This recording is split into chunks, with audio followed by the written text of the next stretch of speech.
a time when the operation of the machine becomes so odious, makes you so sick at heart that you can't take part. You can't even passively take part. And you've got to put your bodies upon the gears and upon the wheels, upon the levers, upon all the apparatus, and you've got to make it stop. And you've got to indicate to the people who run it, to the people who own it, that unless you're free, the machine will be prevented from working at all. Australia's best independent news and opinion radio show, The Daily Australian, with Nicola Charles and Jason Olbourne. Well, hello and welcome to the Daily Australian for May 30, 2025. It's Friday. It's also episode 102, not out. And by the looks of things, you're wondering what's going on here. Who is that man on the right of screen? Graham Hoodie, welcome to the Daily Australian. Nicola Charles, how about this? We are 2 becomes 3. Welcome, team. Great to be on, guys. Great to be on. And I'm just noticing my eyes still sore. I copped a rock from a whippersnipper a week ago. And so if anyone thinks Hoodie's out for the count, nah, long way from it. Oh, goodness me. Look, let's just hope that doesn't mean that they're going to make safety glasses compulsory now when you're doing the gardening. Oh, lots of luck imposing that around here, I can tell you. We are so honoured. We are so honoured to have you on, Hoodie. Obviously, we are massive fans of Club Grubbery. I'm sure maybe for some of the international audience, but I know in Australia, I don't think there's a person who wouldn't know how great your show is. And we were saying before we came to air, not all of these independent sort of freedom platforms where we've tried to help and contribute have survived. Some have come and gone, but Club Grubbery has endured. Do you like doing it, Hoodie? Do you feel good about contributing? Do you feel like you've made a difference? Oh, look, I really do. I used to think my whole life was about aviation. 53 years I was a pilot and 32 years a captain with Qantas. But for me, I believe all of that was a stepping stone in the education to bring me to this moment right now, even where we three are talking together.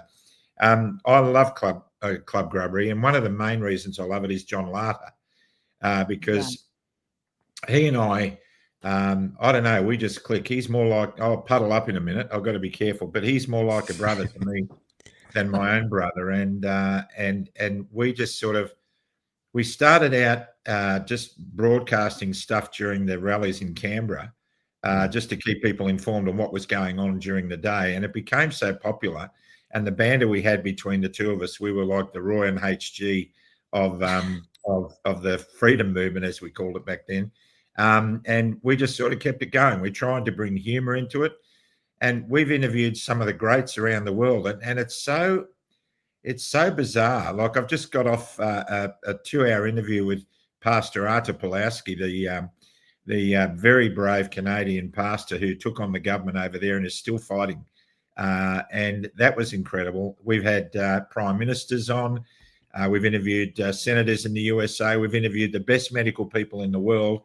And, you know, literally the way we see it, I look at your studio and I'm amazed how incredibly professional it is.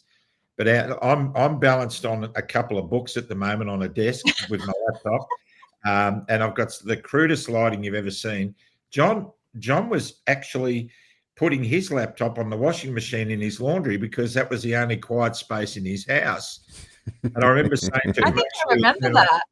Yeah, it was just incredible. So, and we're not much better now. We're very, very organic. But look, we love the interaction we have from the people. We love that we can bring hope and a freshness to people's lives because everyone's living in fear. And I think, you know, we've got to make sure that we have a responsibility to bring truth without putting the fear of everything that's going on into people so that they don't have a life. We all have a distinct, unique responsibility if we're going to be a new media. And let's face it, we are, because there are times when Club Grubbery actually had more people watching it than CNN one day. I think that's when we had Naomi Wolf. We had her on board. And so, look, it is what it is. We love it. We're going to keep doing it. We do it on the smell of an oily rag. We get a little bit of support here and there from people. I'm sure that they're helping you as well. There's some incredibly good people out there that keep us afloat. And we're just going to keep going. You know, it's funny that you said you said John's like a brother, because inside I was laughing when you said that, because Jason's more like an ex-husband. Like we're bickering about this and that. It's like he's properly like my radio husband. He's like, no, Nicola, and I'm like, no, Jason. It's funny how these on-air relationships develop, isn't it? Yeah, well, John and I don't agree on everything, but I trust the man. My faith in John Larter, and I think it's the same with him to me. My faith in him is marrow deep. It goes way, way down. Look, during the darkest times of everything we've been doing the last 5 years, every time I turned around, John was right there. He was always there. And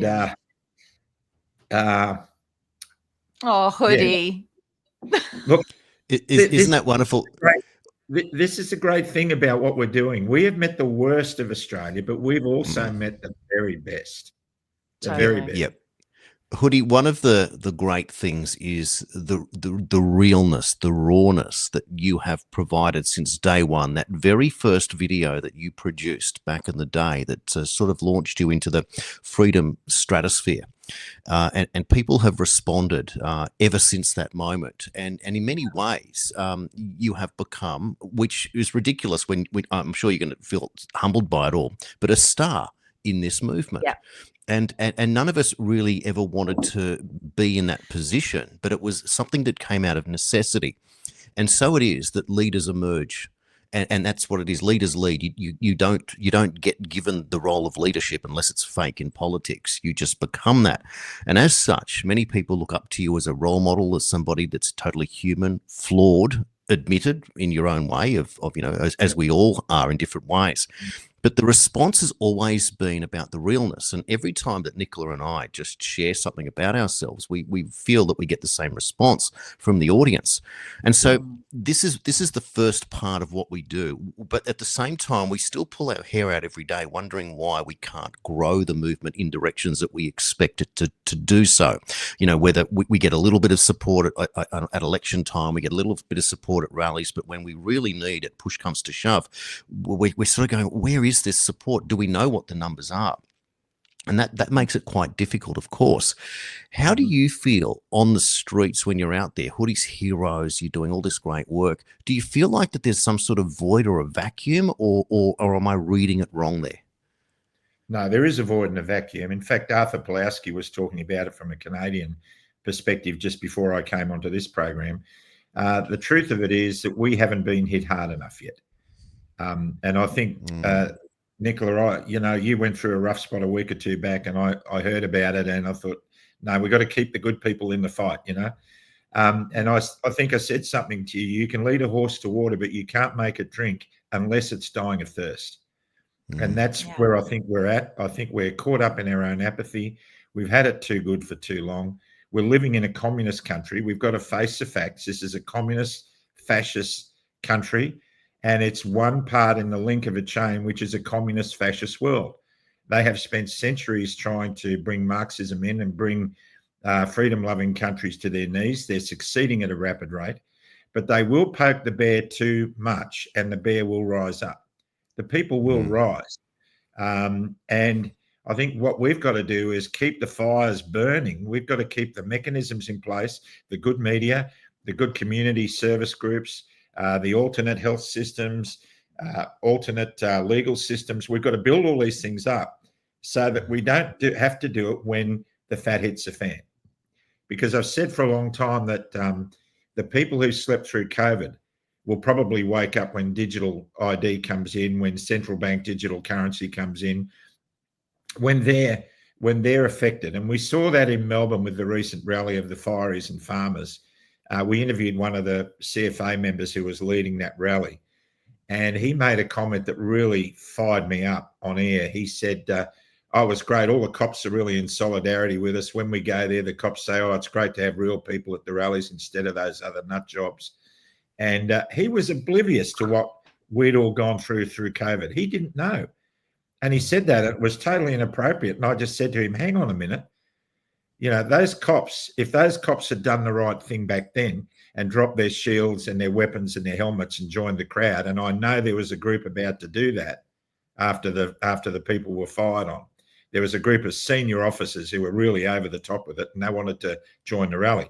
It would have been over. There wouldn't have been a need for a CFA farmers rally in Melbourne the other day. So, but once again, I was really glad that that happened, because it's brought another fresh cohort into the fight. Yes. So now, if we've got to get 20% of the population to agree on one thing, that's when the whole culture changes. That's when everything shifts. 20% is a tipping point. And I reckon we're hovering around 10%.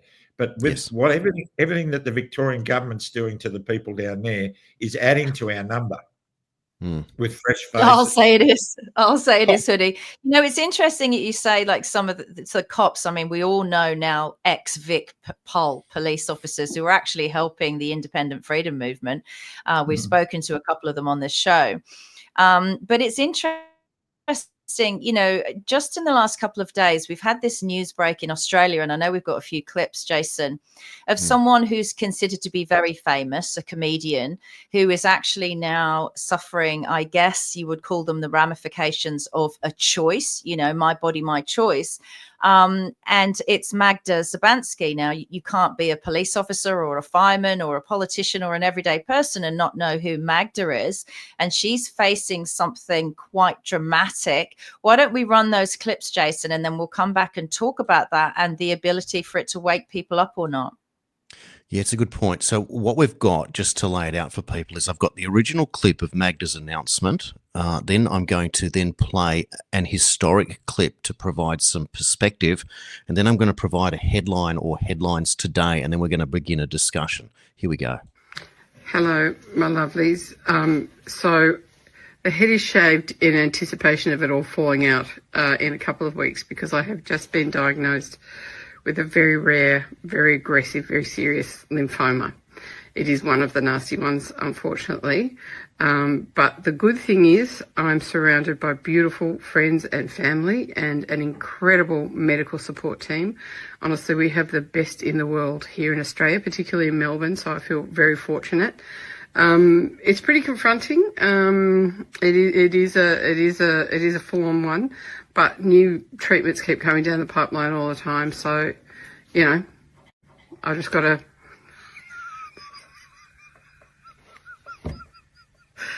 What are you going to do? Anyway, love yous all. I'll put more in the blurb. Please keep a distance, though, because I will be very immunocompromised, so I can't hug no more.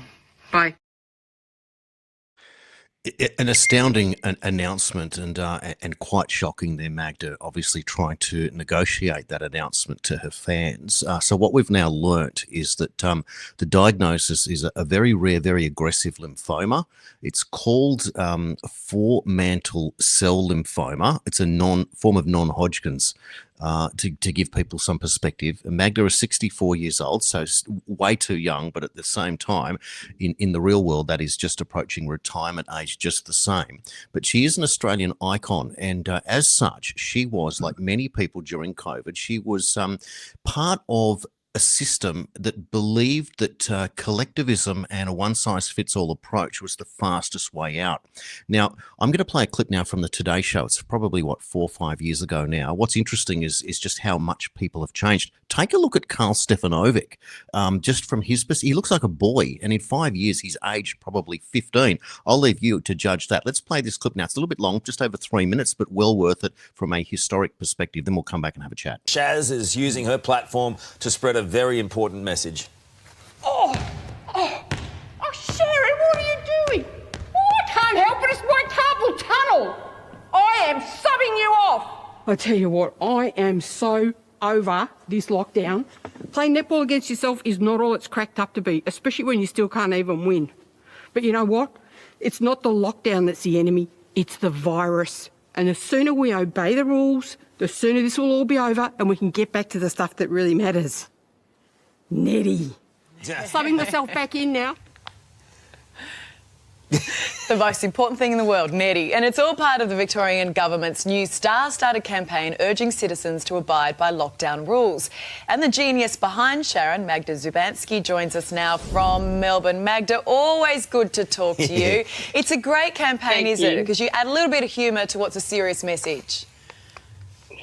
Look, you know, it's the old sugarcoat the pill kind of idea, I think, but also those of us who've been in lockdown for a long time in Melbourne, anything that can lighten people's spirits and hopefully get the message across, you know, I just want to help in any way that I can. Do you know, it would have been difficult, I would imagine, in some part because you're involved in a public health message, and there are plenty of people out there. There are plenty of critics out there for anyone in the public eye, but especially if you're involved in a campaign. There's COVID deniers. I mean, you would have warned some of that, wouldn't you, in the last couple of days? And how's that felt? Oh, yeah, no, I've really copped it. And actually, just anecdotally, an e-security person told me it was right up there with some of the worst trolling that they'd seen. Look, you do get used to the trolling. In some ways, I'm kind of like, you know, come out into the sunshine, bring it, let's see what you've got. But, you know, some of the personal attacks are really nasty, but I've been called everything from, you know, a puppet of the Communist Party to a Nazi responsible for the murders of people. You know, being accused of being a supporter of lockdown and thereby causing murders is pretty confronting, I have to say. Yeah. You know, so, but I totally believe in this message. You just heard the Chief Health Officer of Queensland. If you don't, it's the same as the Australian government federal message. If people don't follow the rules, we're not going to beat this thing. And the thing is that the people can. We got the power. You know, we can either let the virus control us or we control the virus by doing a few simple things. If those simple things are done initially, you know, then the need for greater measures won't be needed, because people were flouting the rules. And obviously the message isn't directed at people who have been following the rules. It's trying to get through to the people who haven't been. And we've seen those people like flagrantly, you know, defiantly flouting the rules, and the cost not just to Victorians. I mean, first of all, like it's not just the elderly population, and excuse me, but the way people talk about the elderly as though they're expendable. Yeah. Like my mate next door, his father died of COVID. For those of you who don't believe it, his father did die, so that's horrible. But also, you look at Britain. 540 healthcare workers, according to a recent Amnesty International report, 540 healthcare workers died. They've got a population of 68 million. Ours is 25. So we'd be getting up to, if we let it run like they have, that's getting up to like nearly 200 healthcare workers. That's a very high price to pay, because then it impacts everything. This is a cult. That was a cult, Jason. When you're talking about the rules. And in that netball clip, she was basically doing this thing that they did, this psychological training, this indoctrination of offering creature comforts. If you just adhere to our rules, you can go to the pub, you can play sport, you can go back and shop in the city. It's absolutely, I'm sorry, it's unforgivable for anyone, not just Magda, and people I worked with on my show did it too. It is unforgivable for people to accept that. And she mentioned people power, but not in the right way. She said people power was following the rules. No, people power is questioning authority. And there is the line in the sand, because that now proves that there are two distinct approaches that Australians and people around the world adhere to. So we are three representatives of one that would question authority, and our belief is that truth is the authority, not the other way around. Authority is not the truth. But the point being, though, that it is the breach of trust, the betrayal of trust from authority. And how do we know that there has been that? By Anthony Albanese promising a COVID Royal Commission and then going back on his word to not want to go down that inquiry, because as we know, politicians are very good at controlling the narrative and controlling the flow of information. And if we had said COVID Royal Commission, we would be in a situation where we would find new truths, new information, and therefore the story would be exposed for all time at that point. Hoodie, what's your take on what you've just seen? Well, you know, until we came to air, I didn't even know that was happening. I missed all that yesterday. I was involved in a whole bunch of other stuff. I was saddened. I was saddened to see the first and the second video clip, to be honest with you. Look, there are so many people who fell for the campaign, who fell for the fear narrative. I I'm convinced that Magda Szubanski would have thought she was doing the right thing at that time. I agree with you. She fell for the narrative. Yeah, she was quoting numbers there that have been just rolled out willy-nilly. And a lot of the people, Karl Stefanovic was another example on that clip. He has aged. And we know for a fact that Karl Stefanovic smelled a rat in the cheese factory a long time ago. Yes. He really did. He's been fighting back. He's very good friends with Nick Coatsworth. And Nick Coatsworth's come out lately and said, we've blown it. We did the wrong thing. So Karl cannot give up his multi-million-dollar income to come out and say, I was part of a propaganda routine that's probably caused the death of who knows how many people and the destruction of economies. These things need to be seen in the cold, hard light of day. But as a Christian, we're taught to hate the sin but love the sinner. And I just go back to my own journey. There are a lot of things I said at the beginning when I made that video and when I moved on from there, and people I aligned with in the so-called freedom movement that I wish I'd never met. I made mistakes back then. We all make mistakes. And I look at Magda Szubanski now, and I immediately thought of Professor Angus Dalgleish and Professor Paul Marrick, who Michelle and I spent 10 days with in New Zealand, touring and speaking over there and listening to their anecdotal evidence of what's going on. And if Angus Dalgleish was here now, he would look at that first clip of Magda and he would, I hate to say this, he would say, I've been warning you about this for a long time. This is happening. But where do we go with this? Now, a lot of people are going to be saying, serves you right. And what do we become? We become no better than the people who are forcing all this stuff on us to begin with. We become no better. We've got to be better than what we're fighting against. We have to set a better standard than that. Look, but Hoodie, if it was the other way around, yesterday on X, I posed the question. I put this story up and I said, caption this. How would those, let's call it the other side, and I don't like that governments have successfully split us. How would the other side react if the group that was getting horrible illnesses and having their lives threatened by them was the unvaccinated? What do you think the rhetoric would be from the other side? Because I can tell you now, Hoodie, it wouldn't be as generous as you're being on this show. And that's right. And I tell you, and I agree with you, they would be coming down and they'd be doing all the I told you so's, and they'd be using that as propaganda to get people ready for the next one. But I still maintain the standard we walk past is the standard we accept. And I don't care what anybody says. From my perspective, there's not a single person, Nicola, on the planet that I hate. Not even Anthony Fauci. I don't hate anybody. And the capital for me, the profit in my life from that is I roll through my life very peacefully. I still get arced up. I may get arced up on this program a bit later on. When coming on, I have a rant. But that doesn't mean that I hate on people. We have to be better than what we criticise. For example, we say that the mainstream media peddle fear porn. They have done for a long time. But if you watch a lot of independent media, you'll see the same thing happening from our side of the screen.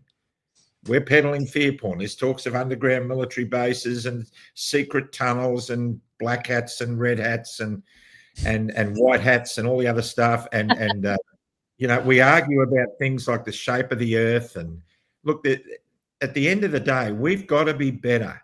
And if we're going to create a media platform in this country that's going to have credible truth, we have to have credible compassion, I believe. Yes. Well said. So that's right. Just because the other side would do it, Nicola, doesn't mean that I'm going to do it. Well, I do have compassion for Magda. I just wonder how a person that prominent could sort of exist in isolation and not know about the other stuff, not know about the other research, the fenbendazoles, the ivermectin, not understand the data. I mean, we had Julian Gillespie on the other day, and he was talking about how Metro North in Queensland are trying to destroy these blood, plasma and saliva samples from a study that these people had willingly donated. So, they talk for such a long time about the data and the science, and we might actually get some, and they don't want to know. And there's obviously a reason why they don't want to know what that study shows. I went through a period of of early in the piece saying to myself, oh man, I hope you're right. I hope you're right. I hope you're right. Because if you're wrong, you're going to look like the world's biggest idiot. Please don't be wrong. Now I find myself praying that I am wrong, because if I'm right, a lot of people I care about are going to die.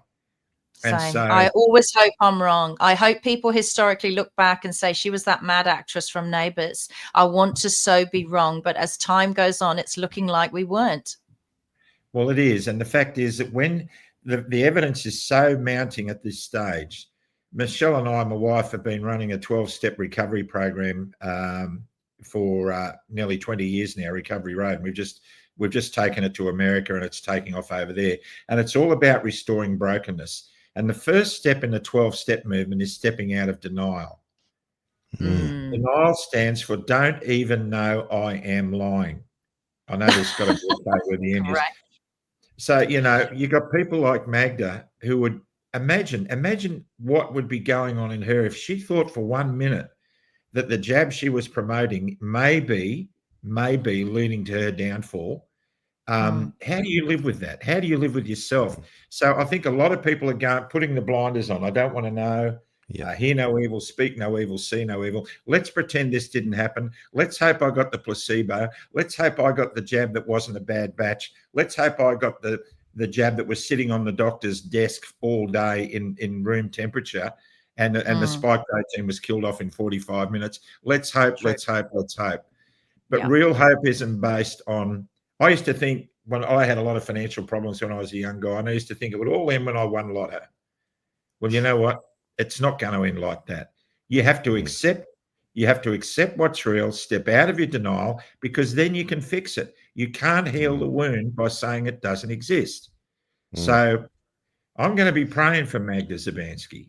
I'm going to be praying for her physical health, and also that she comes to terms in her own thoughts and processes as she deals with this battle, and she's going to need all the support she can get to survive. And I want her to survive, because I want her to be around when she realises, and she has an opportunity to say, you know what, Australia, I wish I'd known then what I knew now. And that's just where I'm at. And I know a lot of people are saying, oh, Woody, you're too soft. I get accused of that all the time. I believe in accountability. I believe we should forgive people, but we don't let them get away with it. Because when we do that, we enable bad behaviour to continue, and we've got to nip it in the bud. Daniel Andrews needs to be in jail. That doesn't mean I can't forgive him, but if he goes to jail and he comes out to the people of Victoria and says, you know what, I apologise, I was hoodwinked, I've been a communist all my life, I've gone down the wrong path, and I hope you can forgive me, he will have my forgiveness. And I'll give him a hug when he comes out of jail.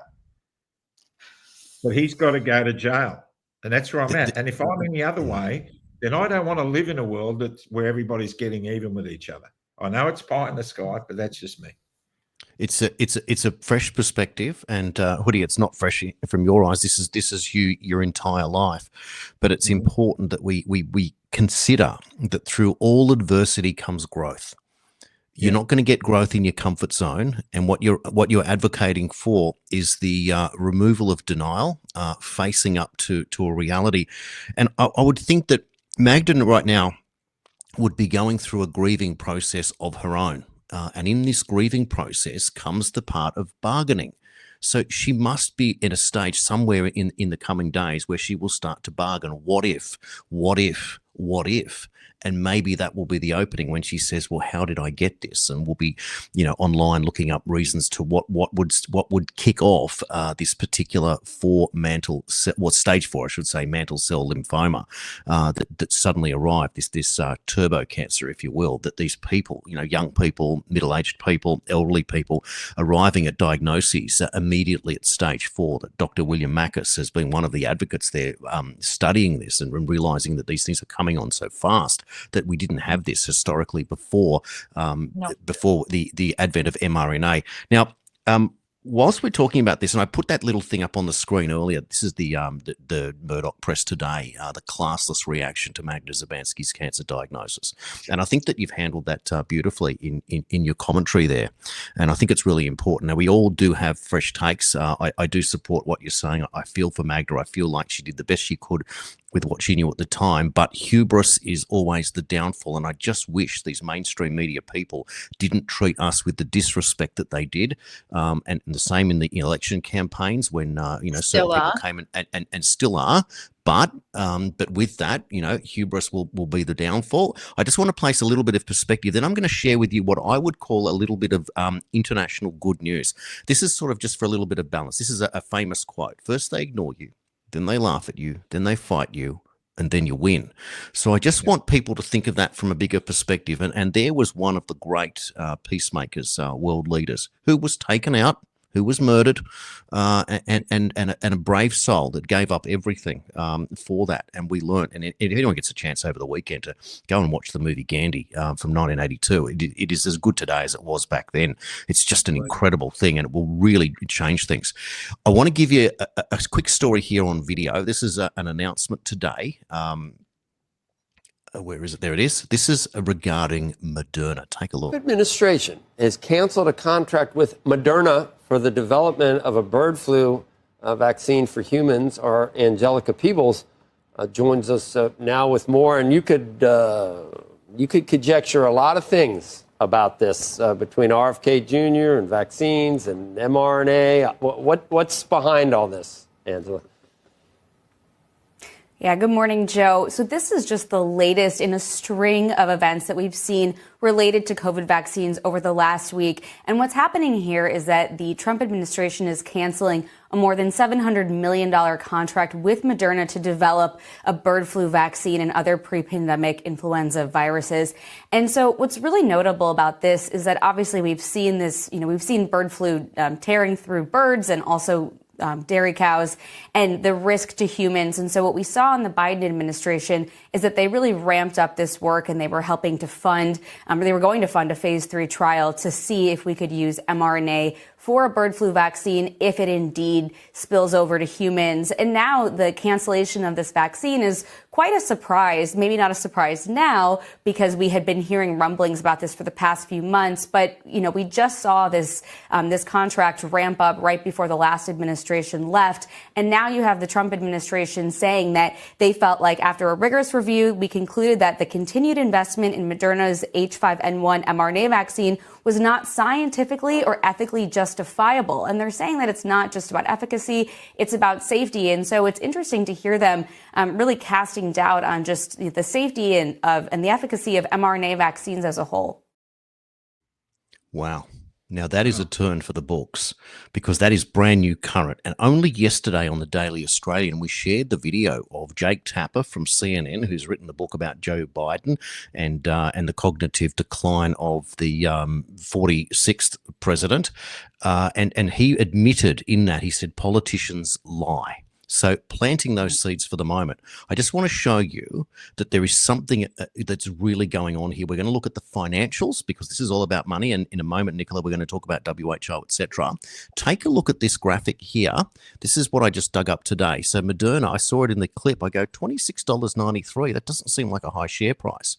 Look at the arrows top there. That's today's share price, Moderna. If you go down the bottom of the screen, it is quite small, $139.75, less than 1 year ago. That's an 80% stock drop. But then I went historic. Take a look at this. $26.93 today. Its peak, September 1, 2021, $382.84 a share. That represents a 93% drop in the Moderna share price. So racket. It was a racket, Jason. That's why. It was, but the point is that the market that got on board is bailing out at a rate of knots now. Good, of course, and they will be held to account. But you know what? It's like when you go to the horse races and you have a look at the bookie board and you follow the shorteners, and that's who you put your money on. If a horse starts at 10-1 and at the jump it's 2-1, you go, there's a lot of money on that. I'll follow the betting. So if you're following the betting right now in the share price, people are bailing on mRNA. They might not know why. They might just think it's Bobby Kennedy, but we know behind the scenes what's really coming here. So that should provide some reassurance. So again, layering that with what Magda's learnt today, and layering that people like Carl Stefanovic on their $2-3 million a year salaries, who are obviously investing in property and shares, etc., they would start to be scratching their heads now going, what is really going on? So these indicators, I think, count for a lot. And I think that we should rest assured here. This is the maturity that I'm talking about amongst the movement. I think today we've handled this very delicately, but at the same time, very genuinely about our reaction to Magda. And I hope, Hoodie, that from a media perspective, this sets perhaps a benchmark for us as we build a new media here in Australia. It's one that we can be proud of and realize that we are creating the leadership that people will now come to first, instead of watching what they're getting on the mainstream for so long. What do you think? Oh, look, I think it's a must. We have to have better PR in this space. Our public relations. I mean, if you think as a podcaster that rabbiting on about 1,000 different conspiracy theories on the one platform and dropping the F-bomb every second word is going to keep your audience, you're nuts. You're nuts. We can't do that. We've got to be more disciplined than that. We've got to the people who are going to make the difference are going to turn off at 1,000,000 miles an hour when we present ourselves that way. We have to look credible. We have to be disciplined. We have to make sure that we're on the right track, and we have to stay mission focused. The whole thing, John and I have said, the 5 things we come into this fight for were to keep the borders open, end the mandates, get everyone their jobs back with full compensation. Let us decide whether our kids get vaccinated, and make sure we get a Nuremberg-style trial, because the Royal Commission's got no teeth, and hold people to account at the strongest terms, not the little players like Magda Szubanski, the health ministers, the chief medical officers. They're the people who've got to play. The Brett Suttons. I mean, for goodness sake. I mean, you know, couldn't wait to rip his shirt off to show his tats when he got vaccinated. Couldn't just pull his sleeve off. Off came the shirt. I mean, these guys, and his relationship with Jane Halton, you know, Australia's most dastardly bureaucrat, probably the highest paid bureaucrat in Canberra, who's influencing our everyday lives to such an extent, and she's not even elected. We need to be putting the pressure on those pressure points and not worrying about what shape the world is, whether it's flat or whether it's a sphere. These sorts of things distract us. They take us away from the main game, and they make us look like fools. And to be honest, I think if some of the freedom political parties just disappeared now, it would be good, so we could consolidate the voting. And I think if some of the media players in the independent space disappeared, that might be helpful as well, because some people not be sat in front of a computer. I'm sorry. I agree with you, Hoodie. I found it interesting when that American newsreader was reading out the statement from the HHS.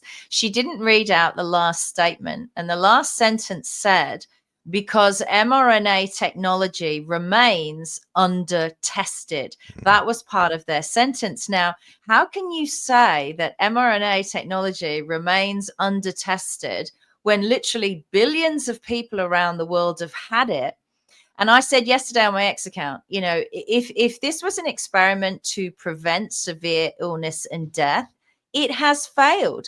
That's the truth that they don't want to admit, because this whole World Health Organization and World Health Assembly amendment to treaty, in the fine print, if you really look at it, I think it's section 44, the finance side, which was changed but not highlighted. And they were supposed to highlight the changes, but they didn't highlight that one.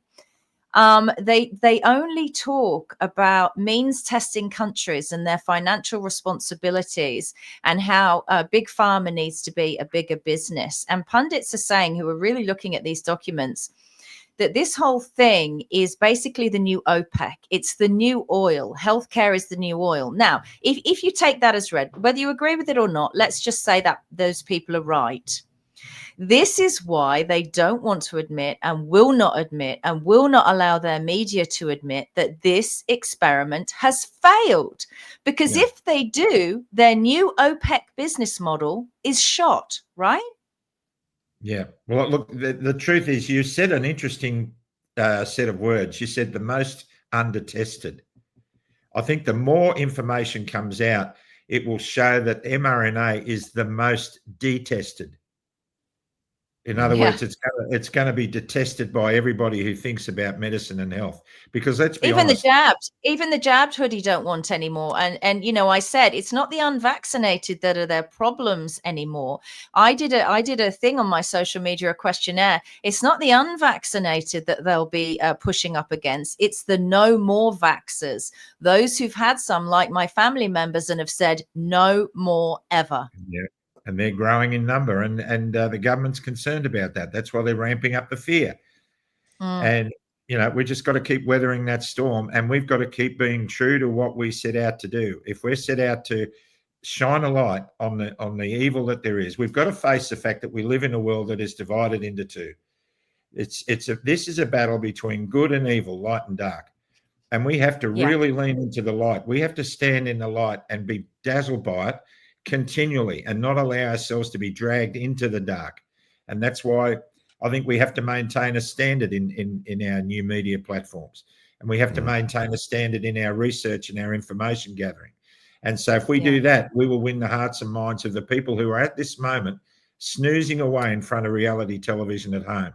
We need to crack the mainstream. We need to crack the echo chamber, get out there and get these people fired up, and let them know that we've got parallel systems in place ready, so that when the next pandemic comes, we've got it all sorted. And the Hoodies Heroes groups are doing wonderful work in that regard. They're building community. They don't spend, you know, every gathering having a cup of coffee bagging the government. They're working out how they can help each other. So, you know, we've got 3 years to make a very big difference in this country, and it needs to start now.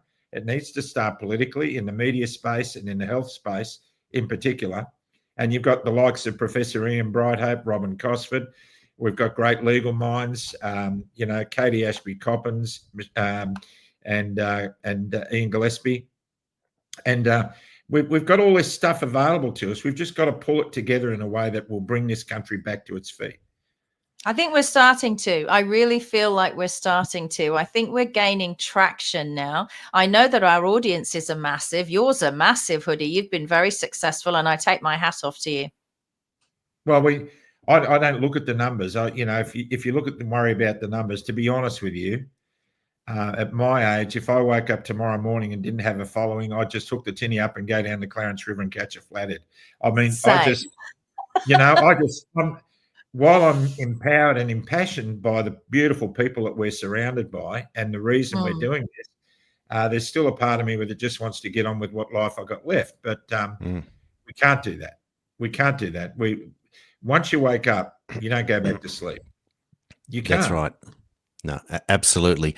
And the old adage, if you want something done, ask a busy person. There is no one who is more busier than you, Hoodie. You've come off an interview before. You've got another one to get to, and you've been very gracious and generous with your time this morning on the Daily Australian. We can't thank you enough, and we look forward to regrouping in the near future to do it all again with the developments and to be able to share in the spoils of what you have put out there on the table in the creation of what we're talking about for the benefit of all Australians, whether they have been hoodwinked or not. We work for all Australia here, and we and once again, thank you for your leadership, your service, and your wonderful human ability to make us all realise that we are all in this together, and we are all human beings against a system that, for whatever reason, is against us. Thanks again for being on the show.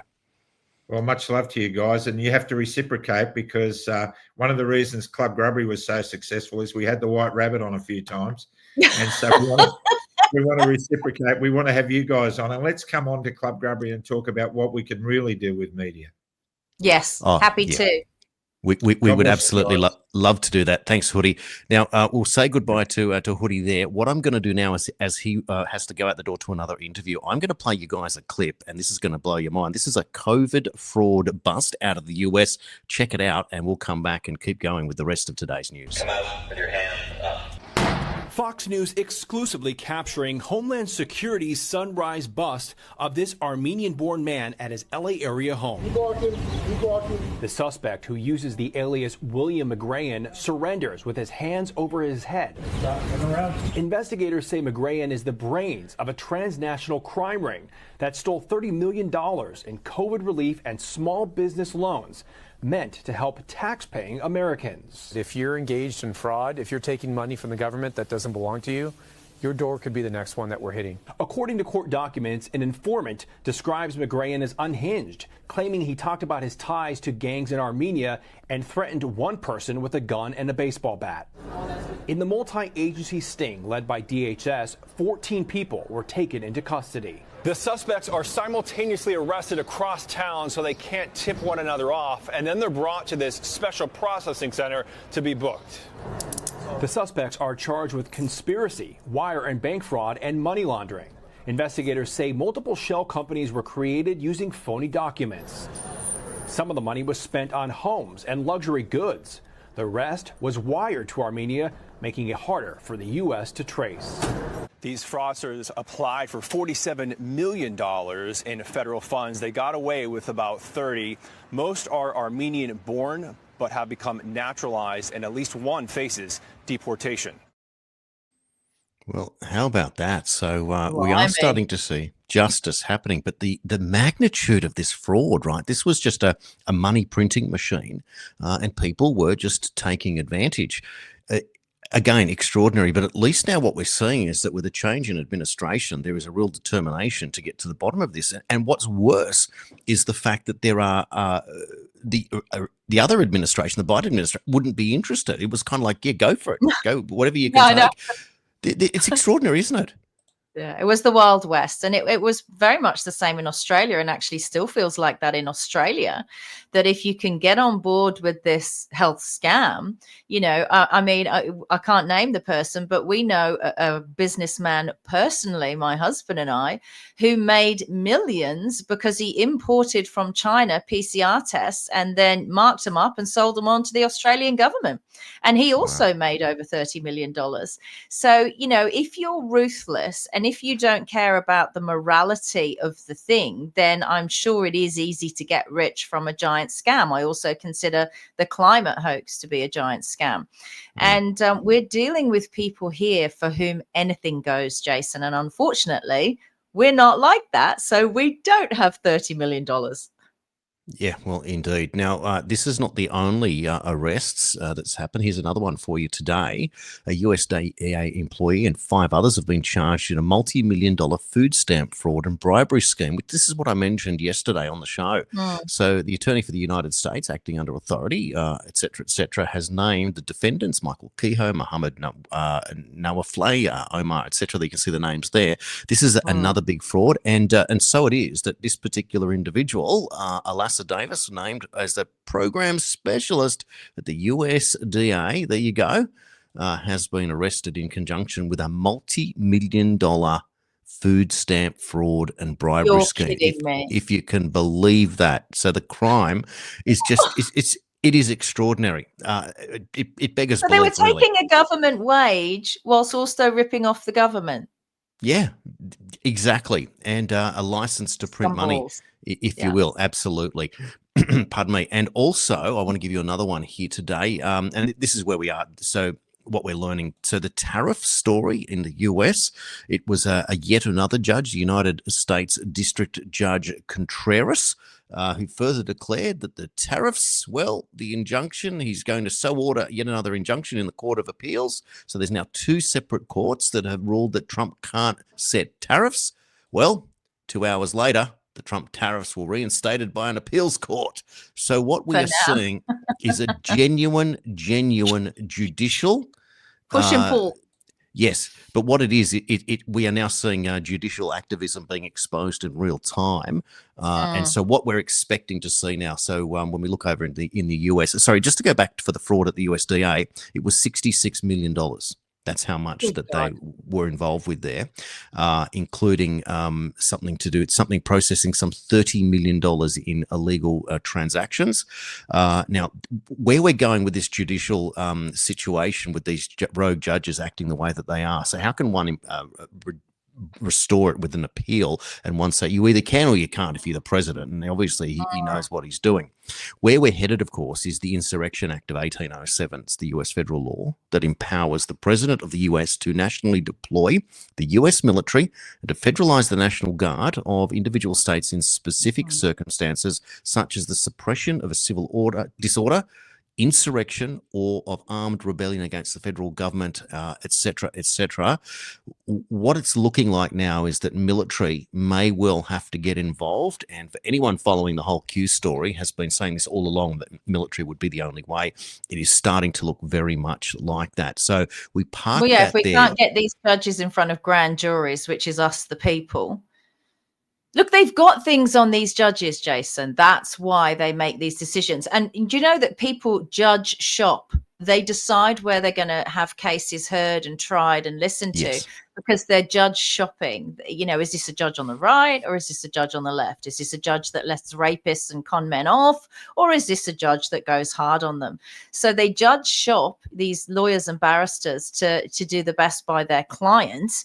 And if their client, you know, is the US government, it's a bit worrying. I mean, these people have to be held to account. There's meant to be a standard for all, and there's not. Correct. Well, yesterday we learned that Elon Musk has ended his 130-day tenure as a special employee. That's the expiration date. It's 130 days. Of course. Was it always that? Was it always that? Always that. Now, the mainstream news is saying that Trump sacked him and playing all these even Sky News last night with Joe Hildebrand was implying that they didn't want to say exactly, but they wanted to say that there was kind of like a tension. Well, it's complete nonsense. But, of course, here's an example of Elizabeth Warren. Here she goes in response to Elon Musk's announcement. So Elon Musk says, as my scheduled time as a special government employee comes to an end, I'd like to thank President Trump for the opportunity to reduce wasteful spending. So Elizabeth Warren, good riddance, but Musk isn't off the hook for his chaos and corruption. We must hold him accountable. Good on you, Pocahontas. You are, as usual, the most irrelevant politician in history. And if the president calls her Pocahontas because she claimed that she had Native American Indian heritage, well, we can call her out for it as well. Just insane. Now, speaking of insane, here you go. You're going to love this one. Well, you're not, because it's very disturbing, in fact. Anthony Wiener, convicted child sex offender. Well, he's running for New York City Council, and of course, Whoopi Goldberg and the party of puppets is going to interview him on The View tomorrow, American time, if you can believe that. And that comes at a time when we are living through the Diddy trial. The latest we've heard, we talked yesterday about this anonymous witness known as Mia, and some of the testimony said that a computer was thrown at her head. Combs was violent towards her multiple times. She alleged that he would throw objects at her, threw her against a wall, into a pool, slammed her arm into a door. There was an occasion when she was in a trailer when there was Wi-Fi wasn't working. She met with technical staff and informed Combs, and before it was reconnected, he started screaming at me and said, "Don't come back until you've worked it out. I don't care if you have to call Bill Gates." That's when he threw the computer at her head. He raped her multiple times. The first incident happened at a suite in the Plaza Hotel back at Combs's 40th birthday in 2009. That would have probably been when his wife was alive. Mia alleged she was given 2 shots that hit me hard and surprised her. It couldn't handle much liquor. He then leaned in, kissed me, and then the hand went up the dress, etc., etc. So it's quite shocking what was going on in that situation. And this is all. I don't like the Diddy stuff. I'll tell you what I want to talk about, Jason, quickly before we go. It's very important. People are outraged in my state, in Victoria, because Labour and Greens have now got the balance of power in the upper and the lower house. So we're stuffed here in Victoria. We've still got our unelected Premier, Jacinta Allen, and it's just going to be a hell ride for the next few years. It's going to be absolutely horrific. And if you're Brad Batten, you've got the most biggest opportunity in history to change something. And of course, Brad Batten, what does he do? He just doubles down on Jacinta Allen and wants to get rid of the machetes. So we're going to end up with throwing stones at each other. That's the attitude that we've got there.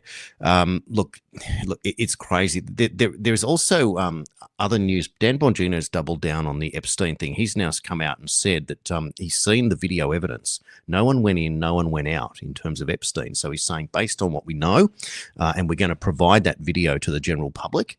He says there's no way that Epstein, someone killed Epstein. It was Epstein killing himself. So they've doubled down on that one.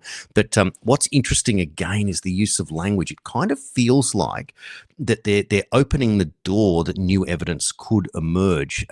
And so there's a short 1 minute clip. It's worth doing because on this subject, so we can round it all out. And the reason that I keep bringing them up together is I feel like that we are being set up now for exposing the narrative based on the Diddys, the Wieners, and the Epstein evidence is just waiting to come out, so that the feeling is that the people will be made aware, and when the big bomb drops, that people will understand why we've been on this for so long. Here's a quick clip of Dan Bongino on Epstein. Those two cases obviously are of significant public interest. I'm just telling you what we see in the file. I just want to be crystal clear on this. I am not asking anyone to believe me. I'm telling you what's there and what isn't. Right. There is nothing in the file at this point on the Epstein case, and there's going to be a disclosure on this coming shortly. We are working through there is video. That is something the public does not. There's video of him killing himself. No, not the actual act, but the entire MCC Bay, it was only one camera. There's video that when you look at the video, and we will release, that's what's taken a while on this. We are working on cleaning it up to make sure you have an enhanced, and we're going to give the original so you don't think there were any shenanigans. You're going to see there's no one there but him. Right. There's just nobody there. So I say to people all the time, if you have a tip, let us know. But there's no DNA, there's no audio, there's no fingerprints, there's no suspects, there's no accomplices, there's no tips, there is nothing. If you have it, I'm happy to see it. There's video clear as day. He's the only person in there and the only person coming out. You can see it. Oh, come on, Dan. I'm beginning to understand why Dan Bongino is now the deputy director of the FBI. You could clean up that tape. I've got people who could clean up that tape in 2 hours, probably 1 hour, right? Down in Bendigo in a studio. Look, and you don't need to have video of someone going in and harming Jeffrey Epstein and leaving the building. That's not how this works. Someone could have taken a meal to him that gets slipped through a slit in the door, and underneath the plate was a threat to people he loves or cares about, or information about what they would do to him if he didn't take his own life. Then that piece of paper gets removed when they collect his dinner tray. And then the person, does the unthinkable. It doesn't have to be a person going in with a special key. And don't tell us that this was above board when there was no camera footage because they were accidentally broken, when probably the most prolific child sex trafficker related to monarchy and governments in American history was in a cell. Don't tell me those cameras didn't work. I love Dan Bongino. I followed him for a long time. But he is being used as a great communicator, just like Barack Obama was a great communicator. I'm not saying he's covering anything up, but he's trying to allay public fears, and mine are not allayed, Jason. I make reference to the term he said at this point, as if something may come up. So I find that interesting. At the same time, if it were to hold that Epstein entirely took himself out with no influence whatsoever, which is impossible, obviously it's the total admission of guilt, knowing that he's going to go away for a very long time. And this was before, of course, Ghislaine Maxwell went away for 20 years. So that is interesting in itself. So, but what it's doing is it's putting it into the mainstream, and it makes Dan Bongino look as straight as an arrow in the mainstream. So again, optics are everything. We wait and see what happens. Prakash Patel's gone down the same pathway, and they appear to be sort of quite anxious when they're telling you this news, like they haven't got this smoking gun of let's say of some character that's walked through the door like you're watching some spy movie, and then they catch him, and then they work out where he comes from some CIA related subcontractor business somewhere in the back of Texas, like you've seen in different TV series like Yellowstone. But we don't know, of course, at this point. But I just think what they say, as much as what they don't say, is a big deal. And so we watch on. But I tell you what, it is front and center now every day. The Diddy stuff is just filling the front pages. So we didn't know this a year ago. I don't like it. I don't like the Epstein stuff, and it really creeps me out with the whole Ellen Backset and that Australian female prime minister. I forget her name. Gillard, Gillard, she wears the same outfit. And the Diddy stuff, I find as a mum, particularly just as a woman, just so repulsive and disgusting. And, you know, you hear all the terrible things they say to each other and the terrible way they treat each other. And often, Jason, I just think to myself, do you know what? Thank God I actually didn't become a movie star. Thank God when I went into those rooms and it was made pretty obvious to me that, you know, if I was into the casting couch situation, I'd have been more successful. Thank God that I had my principles and my morals, because I would never want to end up with that. And a lot of people, when they get fabulously wealthy, they can't handle it. They become disgusting. Some people, when they make their own wealth, become very good people and they want to help others with it. Those are the people I'm interested in, not the Diddies of this world. It's repugnant, Jason. Absolutely. And no one better to be able to explain it than someone who has walked in those shoes, in those areas, and lives to tell the tale, Nicola. It's invaluable information that you provide, and I appreciate that how hard it is for you. And as a news service, it just makes it for us, as difficult as that is, so important that we're able to present that. So, you know, hats off to you, and I'm sure the audience will support me in that statement. So thank you for being here and having to watch it in real time as we do it. There's nothing, we don't get any gratification from it whatsoever, but simply to point out where we think this is going and being brave enough to do it when the mainstream will do the opposite and go and put Anthony Wiener on The View, for goodness sake, like he's going to run for council. How that man could be anywhere near, an elected office is just absolutely disgusting. A couple of quick ones, but before we're still going to round up for today. Look, an interesting one. Tom Homan is this particular man responsible for removing illegals from the United States. He's a bulldog. He's worked for multiple presidents, but he was asked why he is so tenacious, and I think it's worth just showing you the detail here because it presents the human side that the mainstream media wants to avoid. Let's take a quick look at this clip from Tom Homan now. We got the most secure border in the history of this nation right now because of President Trump and his leadership. President Trump's a game changer. Like him or love him, no one's been more successful in securing the border than President Trump. Unprecedented success. But right now, we're seeking the millions of illegal aliens in this country illegally, many of them public safety threats that the Biden administration released in the country without proper vetting. Look, I've talked to hundreds and hundreds of angel moms and dads, which is, you had this discussion before. Why do I take this job so seriously? Why do I get emotional and lose my temper in front of Congress or on news stations? Because I'm sick and tired of meeting angel moms and dads who buried their children because they were killed by an illegal alien that shouldn't be here. Under Biden administration, we have proven that they released public safety threats into the community, knowing they were a public safety threat. Secretary Mayorkas stood on TV how many times saying everybody's property vetted before they're released, and we found out that wasn't true. Men and women of the Border Patrol had one instruction: process quick, release quick, because there's no overcrowding here, there's nothing to see, and there's no border issue. So these people were processed so quickly, they can't possibly run their criminal history. Plus we don't have access to criminal history of people from Venezuela and El Salvador and these other countries. So Secretary Mayorkas lied to the American people, the Biden administration lied to American people, and we're trying to fix the problem. There are a lot of public safety threats in this country. 600,000, an estimate right now, 600,000 illegal aliens with criminal convictions walking the streets of this country. That's why we need this big, beautiful bill passed, so we can put the resources out there in the streets to take these people off the streets and deport them to this country just as soon as we can. On that bill.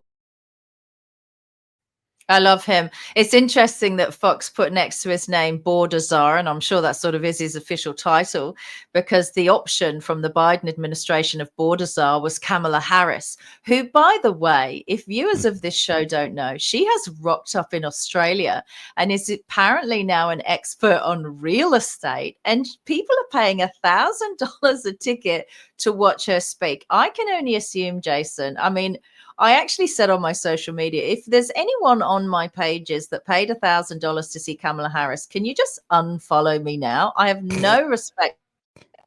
I'm assuming it's like a comedy show that you pay $1,000 and hope above hope that she is once again drunk when she's got the microphone, Jason. Who'd buy a house off her? Well, she spoke at this particular real estate conference on the Gold Coast, and she was driven in with a massive motorcade. She walks on stage. She spoke for 1 hour. She then went on to this really long rambling anecdote about how she doesn't hear the word no at least 10 times, and then did a giggle and looked drunk. And then she got up, walked out, and her car was waiting for her outside, and she got on, and then she flew down to Sydney. So she was in and out of the Gold Coast in a matter of hours.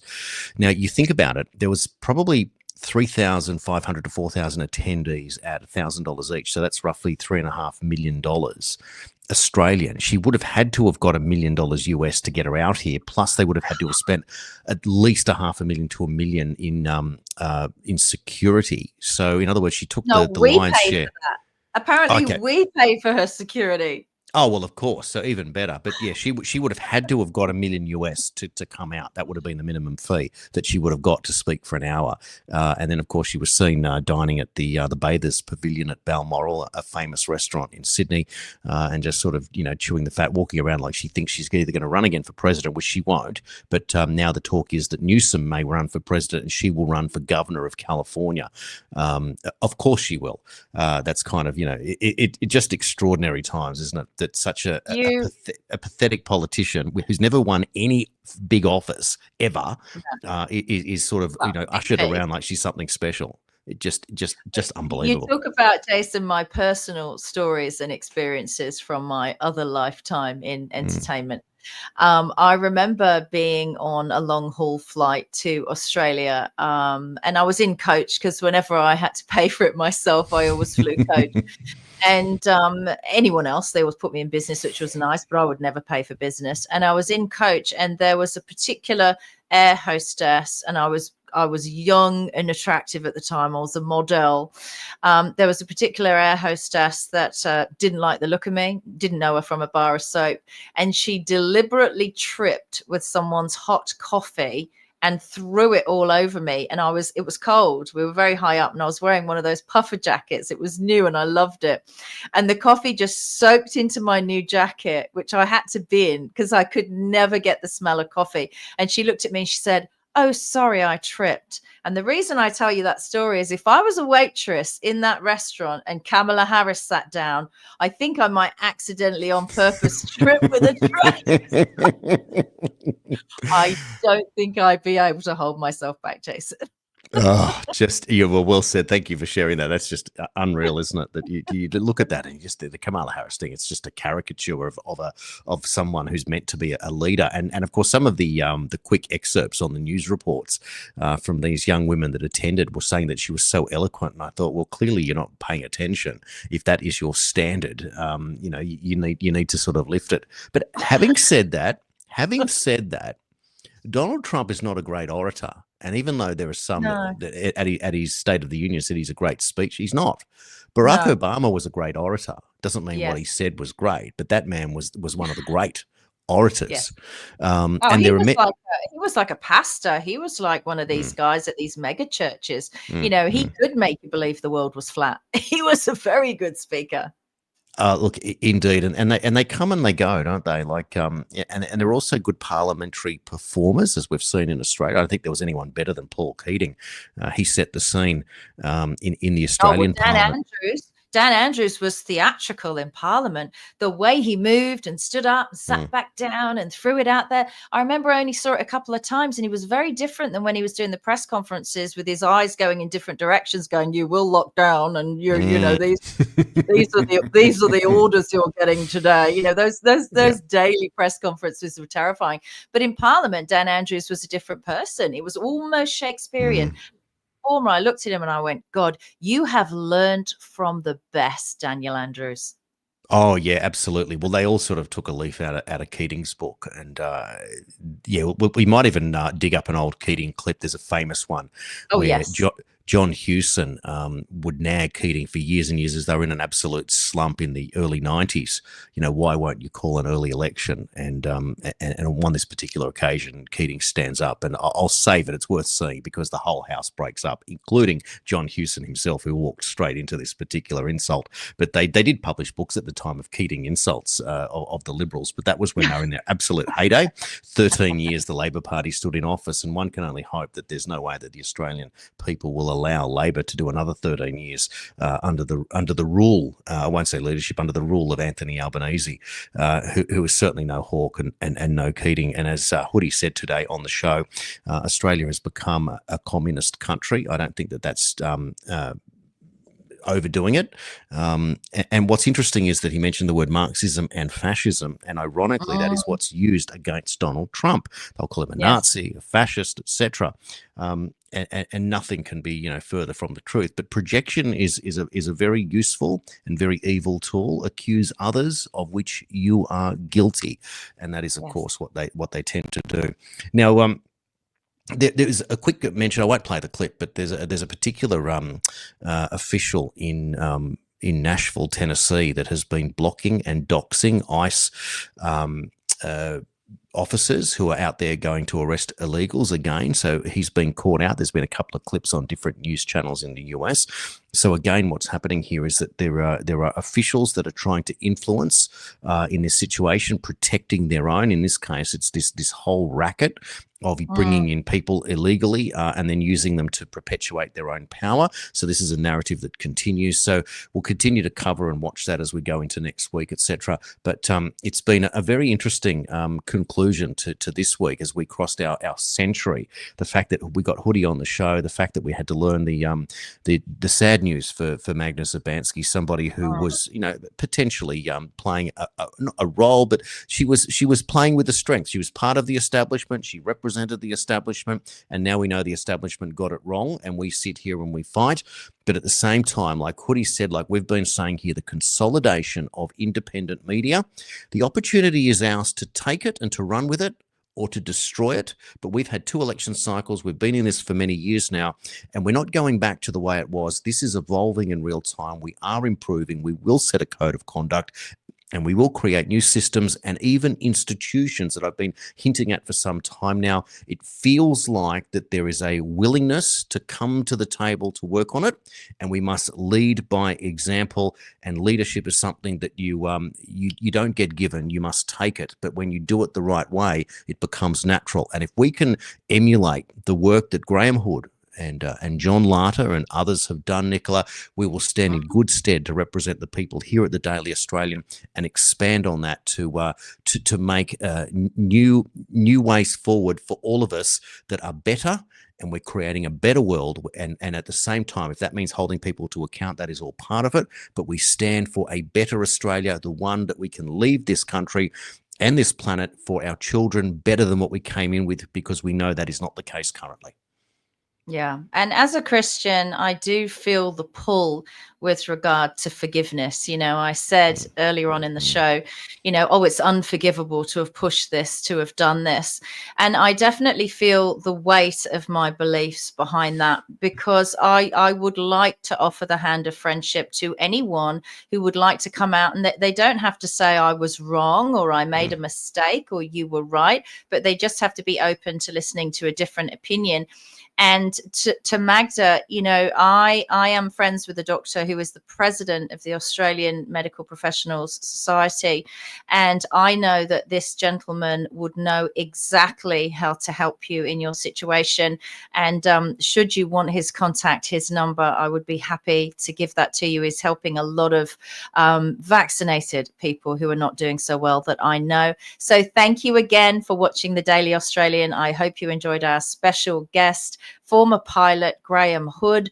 No doubt you'll see Jason and I, after that invitation, turn up on Club Grubbery probably next week. I hope you check in and see us on there, and we can continue our discussion about the state of Australian media. So thank you from myself, Nicola Charles, and my co-host and co-producer, Jason Olbourne. Have a fantastic weekend, and we will see you again on Monday.